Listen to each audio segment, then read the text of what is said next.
Hello, അസ്സലാമു അലൈക്കും, നമസ്കാരം.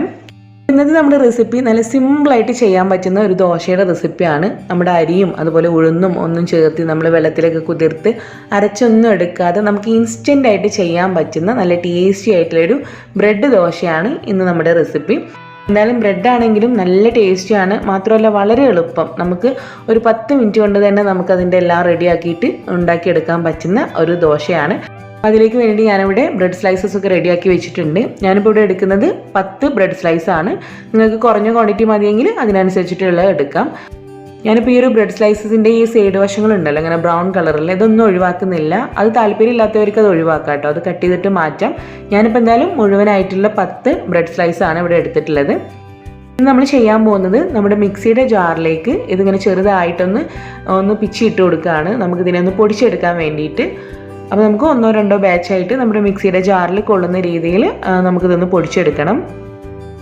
നമുക്കിത് ഈ ഒരു രീതിയിൽ പൊടിച്ചെടുക്കുന്നതിന് പകരമായിട്ട് വേണമെങ്കിൽ നമ്മുടെ ബ്രെഡ് ഇങ്ങനെ ചെറുതായിട്ട് കീറിയെടുത്തിട്ട് വെള്ളത്തിൽ സോക്ക് ചെയ്തിട്ട് അങ്ങനെ വേണമെങ്കിൽ നമുക്കിത് ബ്ലെൻഡ് ചെയ്യാം കേട്ടോ. പക്ഷെ കുറച്ചും കൂടി എളുപ്പം ഇതാണ്. എല്ലാം കൂടെ നമ്മുടെ മിക്സിയുടെ ജാറിലേക്ക് ചേർത്തിട്ട് തന്നെ ഗ്രൈൻഡ് ചെയ്യുന്നതാണ്.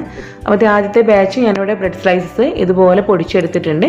ഇനി ഇതിലേക്ക് തന്നെ ബാക്കിയുള്ള ബ്രെഡും കൂടെ ഒന്ന് നമ്മൾ ഇതുപോലെ കീറിയിട്ടിട്ട് ബാക്കി കൂടെ ഒന്ന് പൊടിച്ചെടുക്കുകയാണ്. അങ്ങനെ നമ്മൾ മുഴുവനായിട്ടും നമ്മൾ എടുത്തിട്ടുള്ള 10 ബ്രെഡ് സ്ലൈസും ഇതിലേക്ക് ചേർത്തിട്ട് ഈ ഒരു രീതിയിൽ പൊടിച്ചെടുത്തിട്ടുണ്ട്. എല്ലാ പീസസും നന്നായിട്ട് തന്നെ പൊടിച്ചെടുക്കുക കേട്ടോ. ഇനി നമുക്കിതിലേക്ക് ബാക്കി കുറച്ചും കൂടെ കാര്യങ്ങൾ ചേർക്കാനുണ്ട്, നമുക്ക് നല്ല ടേസ്റ്റി ആയിട്ടുള്ള ബ്രെഡ് ദോശ തയ്യാറാക്കാൻ വേണ്ടിയിട്ട്. അപ്പോൾ ആദ്യം തന്നെ ഇതിലേക്ക് ചേർക്കുന്നത് റവയാണ്. റവ നമുക്ക് റോസ്റ്റഡ് ആയിട്ടുള്ള റവയോ അതല്ലെങ്കിൽ വറുക്കാതെ നമുക്ക് കിട്ടുന്ന റവയോ ഏതെടുത്താലും കുഴപ്പമില്ല. പക്ഷെ ഞാനിവിടെ എടുക്കുന്നത് റോസ്റ്റഡ് റവ എന്ന് പറഞ്ഞിട്ട് നമുക്ക് പാക്കറ്റിൽ വാങ്ങിക്കാൻ കിട്ടുന്ന റവയാണ്. ഇതിപ്പോൾ ഞാൻ എടുക്കുന്നത് 3/4 കപ്പിനേക്കാളും കുറച്ചും കൂടെ കൂടുതലുണ്ട് കേട്ടോ. നമ്മുടെ മെഷർമെൻറ്റ് കപ്പിന് 3/4 കപ്പിനേക്കാളും കുറച്ചും കൂടെ കൂടുതലുണ്ട്.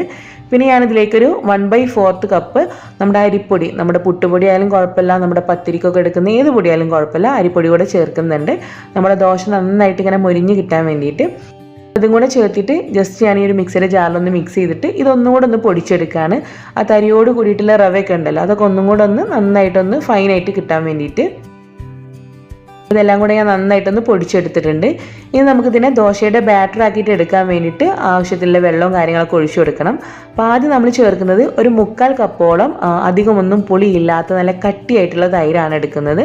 അപ്പോൾ നിങ്ങൾ പുളിയുള്ള തൈരൊക്കെയാണ് എങ്കിൽ ഇത്രയ്ക്ക് എടുക്കേണ്ട, അളവ് കുറച്ച് 1/2 കപ്പൊക്കെ എടുത്താൽ മതിയാകും.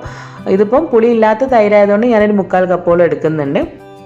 ഇനി നമുക്കിതിലേക്ക് ഇതിനെ ബ്ലെൻഡ് ചെയ്യാൻ വേണ്ടിയിട്ട് വെള്ളം ഒഴിച്ചു കൊടുക്കണം. അപ്പോൾ വെള്ളം നമ്മൾ നോർമലായിട്ടുള്ള വെള്ളമല്ല ഇവിടെ ചേർക്കുന്നത്, ഹോട്ട് വാട്ടറാണ് കേട്ടോ. ചൂടുള്ള വെള്ളമാണ് ആദ്യം ഒഴിച്ചു കൊടുക്കുന്നത്. നമ്മളെ ചേർത്തിട്ടുള്ള റവ ഉണ്ടല്ലോ, അത് നന്നായിട്ടൊന്ന് എന്താ പറയുക നല്ല ഫൈനായിട്ട് അരഞ്ഞ് കിട്ടാൻ വേണ്ടിയിട്ടാണ് നമ്മൾ ഈ ഒരു സമയത്ത് ഇതിലേക്ക് നല്ല ചൂടുള്ള വെള്ളം ഒഴിച്ചു കൊടുക്കുന്നത്. ഒരുപാട് തിളച്ച വെള്ളമൊന്നും വേണ്ട, അത്യാവശ്യം കുറച്ച് ചൂടുള്ള വെള്ളമാണ്. ആദ്യം ഞാൻ 2 കപ്പോളം വെള്ളം ഒഴിച്ചു കൊടുത്തിട്ടുണ്ട്. ജസ്റ്റ് ഒന്ന് മിക്സ് ചെയ്യുക, എന്നിട്ട് ഇതിനെ നന്നായിട്ട് തന്നെ ഒന്ന് സ്മൂത്തായിട്ട് കിട്ടുന്നവരെ ഒന്ന് അരച്ചെടുക്കുകയാണ്. അപ്പോൾ നമ്മുടെ ബ്രെഡും എല്ലാം കൂടെ ചേർത്തിയിട്ട് ഇത് ഈ ഒരു രീതിയിൽ നല്ല ഫൈനായിട്ട് നല്ല സ്മൂത്ത് ആയിട്ടുള്ളൊരു കൺസിസ്റ്റൻസിയിലാണ് ഇപ്പോൾ നമ്മളിത് അരച്ചെടുത്തിട്ടുള്ളത്. ഇതിപ്പോൾ കുറച്ച് നല്ല തിക്കായിട്ടുള്ളൊരു ബാറ്ററാണ് കേട്ടോ. നമുക്കിതിനെ കുറച്ചും കൂടെ ഒന്ന് ലൂസാക്കിയിട്ട് എടുക്കണം. നമ്മുടെ ഒരു ദോശയുടെ ബാറ്ററിൻ്റെ കൺസിസ്റ്റൻസി അറിയാലോ, ആ ഒരു പരുവത്തിലാക്കിയിട്ട് എടുക്കണം. അപ്പോൾ അതിന് ആദ്യം നമ്മൾ ഇത് മിക്സിയുടെ ജാറിൽ നിന്നും ഒരു ബൗളിലേക്ക് ഒന്ന് ഷിഫ്റ്റ് ചെയ്തിട്ട് കൊടുക്കുകയാണ്. ഇനി നമുക്കിതിലേക്ക് കുറച്ചും കൂടെ വെള്ളം ഒഴിച്ച് കൊടുക്കണം, ആ ഒരു കൺസിസ്റ്റൻസി ഒന്ന് കറക്റ്റ് ചെയ്യാൻ വേണ്ടിയിട്ട്. അപ്പോൾ ആദ്യം തന്നെ നമ്മുടെ മിക്സിയുടെ ജാറിലേക്ക് ഒരിത്തിരി വെള്ളം ഒഴിച്ച് കൊടുക്കുക. ഇനി നമുക്കിതിലേക്ക് നോർമലായിട്ടുള്ള നമ്മുടെ പച്ചവെള്ളം ഒഴിച്ച് കൊടുക്കുക കേട്ടോ. ഇനിയിപ്പോൾ ചൂടുവെള്ളം ഒഴിച്ച് കൊടുക്കേണ്ട ആവശ്യമില്ല. അപ്പോൾ നമ്മൾ കുറേശ്ശെ വെള്ളം ചേർത്തിയിട്ട് അതിനകത്ത് ചേർത്തിട്ട് ഒന്ന് കുലുക്കിയെടുത്താൽ മതി. അപ്പോൾ അതിനകത്ത് ബാക്കിയുള്ള ഒരു ബാറ്ററിൻ്റെ ഒരു ഭാഗം ഉണ്ടല്ലോ, അതും കൂടെ ഒന്ന് പോന്നോളും. അപ്പോൾ കുറേശ്ശെ വെള്ളം ചേർത്തിയിട്ട് ഇതിൽ ചേർത്തിട്ട് നമ്മൾ നന്നായിട്ടൊന്ന് മിക്സ് ചെയ്തിട്ട് കൊടുക്കുക. അങ്ങനെ നമ്മൾ കറക്റ്റായിട്ട് ആ ഒരു ദോശ നമ്മൾ ചുറ്റിച്ചെടുക്കുമ്പോൾ നമുക്കൊരു സ്മൂത്തായിട്ട് എന്താ പറയുക കുറച്ച് ലൂസായിട്ടുള്ള ഒരു ബാറ്ററാണല്ലോ നമുക്ക് വേണ്ടത്. ആ ഒരു പരുവത്തിൽ കിട്ടുന്നവരെ നമ്മൾ കുറേശ്ശെ വെള്ളം ചേർക്കുക. വെള്ളം കൂടി പോകരുത് കേട്ടോ. വെള്ളം കൂടി കഴിഞ്ഞാൽ പിന്നെ നമുക്കത് പെർഫെക്റ്റ് ആയിട്ട് ചുട്ടെടുക്കാൻ കഴിയില്ല. അതുകൊണ്ട് കുറേശ്ശെ വെള്ളം ചേർത്തിട്ട് നല്ല പോലെ ഒന്ന് മിക്സ് ചെയ്തിട്ട് എടുക്കുക. ഇനി നമുക്കിതിലേക്ക് ആവശ്യത്തിനുള്ള ഉപ്പും അതിൻ്റെ കൂടെ ഒരു 1/4 ടീസ്പൂണോളം ബേക്കിംഗ് സോഡ കൂടെ ചേർത്ത് കൊടുക്കുകയാണ്. അതായത് നമ്മൾ അപ്പ സോഡ എന്ന് പറയുന്നത്, അതുകൂടെ ചേർത്തിട്ട് നന്നായിട്ട് നമ്മളിതിനൊന്ന് മിക്സ് ചെയ്തിട്ട് കൊടുക്കുകയാണ്. നമ്മുടെ ബാറ്റർ ഇവിടെ റെഡി ആയിട്ടുണ്ട്. നമ്മുടെ ബ്രെഡ് ദോശയ്ക്ക് വേണ്ടിയിട്ടുള്ള ബാറ്റർ റെഡി ആയിട്ടുണ്ട്. ഇനി നമ്മൾ ഡയറക്റ്റ് ഇതിനെ ദോശയായിട്ട് ചുട്ടെടുക്കുകയാണ്. റെസ്റ്റ് ചെയ്യാൻ വെക്കേണ്ട ആവശ്യമൊന്നുമില്ല കേട്ടോ. വേണമെങ്കിൽ നമുക്ക് 5-10 മിനിറ്റ് വെക്കാം, പക്ഷെ അതിൻ്റെ ഒരു ആവശ്യമൊന്നുമില്ല. ഇത് നമ്മൾ ബ്രെഡ് ദോശ തയ്യാറാക്കാൻ വേണ്ടിയിട്ടുള്ള പാൻ ഇവിടെ സ്റ്റൗവിൽ വെച്ച് ചൂടാക്കി എടുത്തിട്ടുണ്ട്. നമ്മൾ പ്രത്യേകം ശ്രദ്ധിക്കേണ്ട ഒരു കാര്യം ഈ ഒരു പാനിൻ്റെ ചൂടാണ് കേട്ടോ. നമ്മൾ ഒരുപാട് ചൂടായി കഴിഞ്ഞാൽ നമുക്കിതിലേക്ക് നല്ല കറക്റ്റായിട്ട് ആ ബാറ്റർ ഒഴിച്ചിട്ട് ചുറ്റിച്ചെടുക്കാൻ കഴിയില്ല. അപ്പോൾ അതുകൊണ്ട് നമ്മുടെ ഈ ഒരു പാനിൻ്റെ ചൂട് നമ്മൾ നന്നായിട്ടൊന്ന് ശ്രദ്ധിക്കണം. അപ്പോൾ നമ്മൾ ആ ചൂടൊന്ന് കുറക്കാൻ വേണ്ടിയിട്ട് ഇതിലേക്ക് കുറച്ച് വെള്ളം ഒന്ന് തെളിച്ച് കൊടുത്തിട്ട് നന്നായിട്ട് ഈ ഒരു പാനൊന്ന് തുടച്ചെടുക്കുക. അതിന് ശേഷമാണ് ഇതിലേക്ക് നമ്മൾ ബാറ്റർ ഒഴിച്ച് കൊടുത്തിട്ട് നമ്മളിത് ദോശ പോലെ ചുറ്റിച്ചെടുക്കുന്നത്.